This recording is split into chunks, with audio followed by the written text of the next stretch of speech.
যেটি আমরা শুরুতে বলছিলাম যে ট্রলার ডুবে 250 জন, এই সব জায়গায় যারা একটু উন্নত বিশ্বে যাওয়ার চেষ্টা করেন সেখানে বোধ হয় 18 লাখ 20 লাখ, শরীফ ভাই হয়তো আরও ভালোটা জানবে, এই পরিমাণ টাকার দিতে হয়, বিভিন্নভাবেই জোর করে নেয় বা নিয়ে যাওয়ার পরে পরিবারের কাছ থেকে নেয়। এই যে টাকা, বড় অঙ্কের টাকাও যে গেল, আবার মানুষও বিপদে পড়লো, এই ভয়াবহতাটা আসলে মানে কতদিন ধরে চলতেই থাকবে? আমরা কেবল বলতেই থাকবো, আপনারা বলতেই থাকবেন? ধন্যবাদ। এবং আমরা যেটা শুনলাম যে ভাই বললেন, এই ঘটনা তো আসলে অনেক দিন ধরেই চলছে। বিশেষ করে এই আন্দামান সাগরের এখান দিয়ে, বঙ্গোপসাগর, আন্দামান সি এখান দিয়ে 2014-15 দিকে প্রথম এটাকে ডিসকভার করা হলো যে এই রুটটাকে ব্যবহার করা হচ্ছে। এবং সেই সময় কিন্তু গণমাধ্যমে এবং আন্তর্জাতিকভাবে এটা একটা বড় সাড়া পড়েছিল, কারণ বহু বাংলাদেশি রোহিঙ্গা তারা বিভিন্ন জায়গায় আটকা পড়েছিল। এরকমভাবেই অনেকে মারা গেছে, অনেকে উদ্ধার করতে হয়েছে। সেই ঘটনা তখন অনেকেই তখন জানতো, এবং বিভিন্নভাবে বাংলাদেশিদেরকে অন্তত দেশে ফেরত নিয়ে আসা হয়েছে। রোহিঙ্গা যারা ক্যাম্পে ছিল তাদেরকে ক্যাম্পে নিয়ে আসা হয়েছে, আর কিছু হয়তো তারা মিয়ানমারের দিকে কিছু যেতে পেরেছে বা গেছে।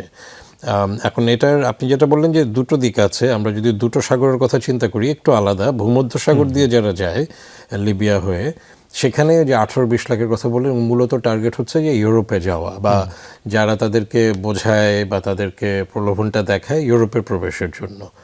আর এখানে আন্দামান সি দিয়ে যাওয়ার মূলত হচ্ছে মালয়েশিয়া। এখন এখানে ধারণা করা হয় যে মালয়েশিয়া থেকে কিছুটা হয়তো অন্যখানে যাওয়ার, উন্নত বিশ্বমানে হয়তো অস্ট্রেলিয়ার দিকে, কিন্তু সেটা যাওয়া খুব একটা সহজ না, সেটা আরও কঠিন।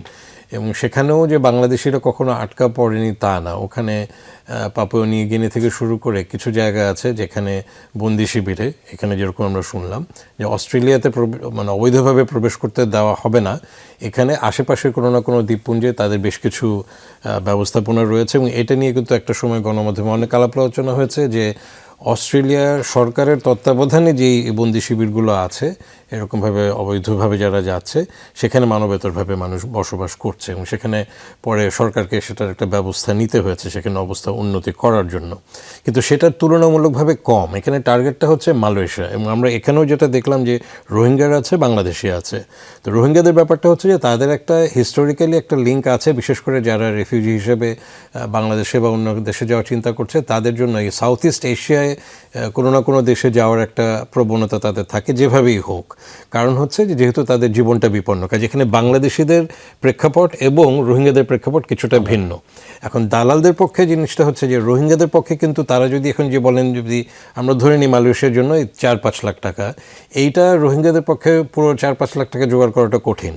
তো সেই জন্য এটাকে তারা, যেটা আমরা 2015 সময়ও দেখেছি, যে তারা এখানে বাংলাদেশিদেরকে নিয়ে আসে এটার মধ্যে যে তাদের ওই লাভজনক করা, ব্যবসাটাকে লাভজনক করার জন্য।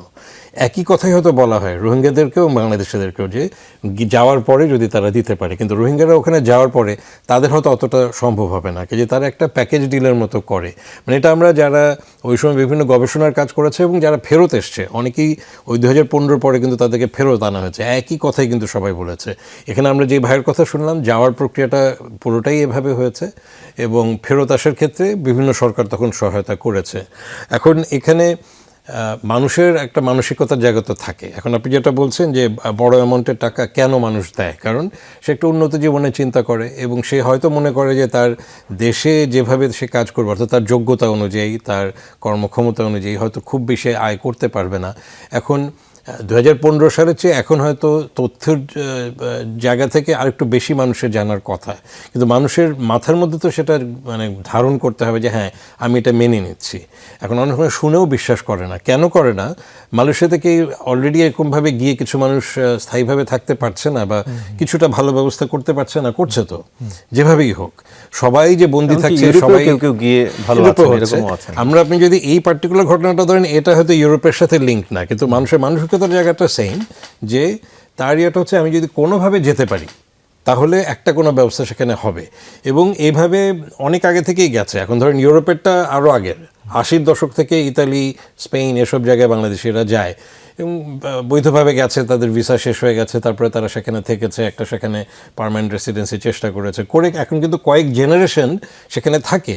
এখন এই নেটওয়ার্কিংগুলো কিন্তু মানুষের আছে। এখন শুধুমাত্র যে দালালের কথায় শুনে বিশ্বাস করে মানুষ যাচ্ছে তা কিন্তু না, তাদের নিজস্ব নেটওয়ার্ক কিন্তু আছে। রোহিঙ্গাদের ক্ষেত্রেও কিন্তু তাই, যারা আগে মালয়েশিয়াতে গেছে তাদের সাথে তাদের যোগাযোগগুলো আছে। তো শুধু এখন দালাল তাকে কিছুটা ওটাকে আরেকটু উস্কে দিচ্ছে খালি। এখন এখানে একটা উল্লেখযোগ্য ব্যাপার আছে যে এখানে কর্তৃপক্ষের শিথিলতা আছে কিনা সেটা একটা ভাবার ব্যাপার আছে। এখানে যে ব্যক্তির আপনারা কথা শুনলেন তিনি কিন্তু বললেন যে তাদেরকে বলা হচ্ছে যে একদিন বর্ডার গার্ড সেখানে শিথিল থাকবে বা থাকবে না, তারা যাবে। অতীতেও কিন্তু আমরা এরকম অভিযোগ শুনেছি, বিশেষ করে কক্সবাজারের ক্ষেত্রে। কোস্ট গার্ড আছে সেখানে, নেভি আছে এবং বিজিবি, এদের বিশেষ করে বর্ডারের জন্য যে নিরাপত্তা বাহিনীগুলো আছে এদের হয় তাদের মধ্যে কোনো ধরনের একটা যোগসাজশ আছে এই পাচারকারীদের সাথে, কারণ না হলে এটা তো ভাই পিঁপড়া না যে হঠাৎ করে কোথা দিয়ে চলে গেল আমি দেখতে পাচ্ছি না। রাতের অন্ধকারের জন্য আন্তর্জাতিক সংস্থাগুলো কিন্তু এইসব বাহিনীদেরকে নাইট গগলস থেকে শুরু করে নাইট ওয়াচের অনেক প্রযুক্তিগতভাবে সহায়তা করেছে অনেক গত 10-15 বছর ধরে, বিশেষ করে 2015 পরে। কাজেই রাতের অন্ধকারেও যদি কোনো নৌকা যায় সেটা মানে এই আমাদের যে সেখানে নিরাপত্তা বাহিনীগুলো থাকে তারা যে দেখতে পাবে না তা কিন্তু না। কাজেই এখানে পুরোটাই একটা চক্র। পাচারকারী আছে সেখানে, কোনো না কোনোভাবে আমাদের এখানে সরকারের দায়িত্বে যারা সেখানে আছেন তাদের সাথে একটা যোগসাজশ আছে, মানুষের যাওয়ার একটা আগ্রহের জায়গা আছে এবং ওইখানে একটা নেটওয়ার্ক আছে যারা বলছে যেভাবে হয় আসো একটা কোনো ব্যবস্থা হবে। সবাই তো বন্দি শিবিরে যাচ্ছে না, গেলেও একটা পরে ব্যবস্থা হয়তো তার করে নিতে পারছে। কাজে মানুষ ওই যে আমরা বলি না যে গ্লাস আধা ভরা না আধা খালি, তো ভরাটাই চিন্তা করে, খালিটা তো চিন্তা করে না যে একটা কোনো ব্যবস্থা হবে। এটা অন্য সব জায়গার ক্ষেত্রেই কিন্তু তাই। তো সেই কারণে এটা বন্ধ করাটা কঠিন। আরেকটা হচ্ছে যে এখানে চক্রটা কিন্তু শুধু বাংলাদেশের না। আমরা যে পাচারকারী বলছি, এই যে ভাই বললেন যে গ্রামে রাখছে তাদেরকে, এদের নেটওয়ার্কিংটা কোথায় উনি কিন্তু বললেন যে ওইখানে দালালরা আছে, নৌকায় আছে, ওই মালয়েশিয়াতে আছে, এবং শুধু মালয়েশিয়াতে কানেক্টেড, মালয়েশিয়া, থাইল্যান্ড, ইন্দোনেশিয়া সব জায়গায় আছে এই নেটওয়ার্কগুলো, এবং সবাই যে বাংলাদেশি তাও না। তো এই ইন্টারন্যাশনাল নেটওয়ার্কে ধরতে গেলে এখানে ইন্টারন্যাশনাল সহায়তা ছাড়া হবে না। জি।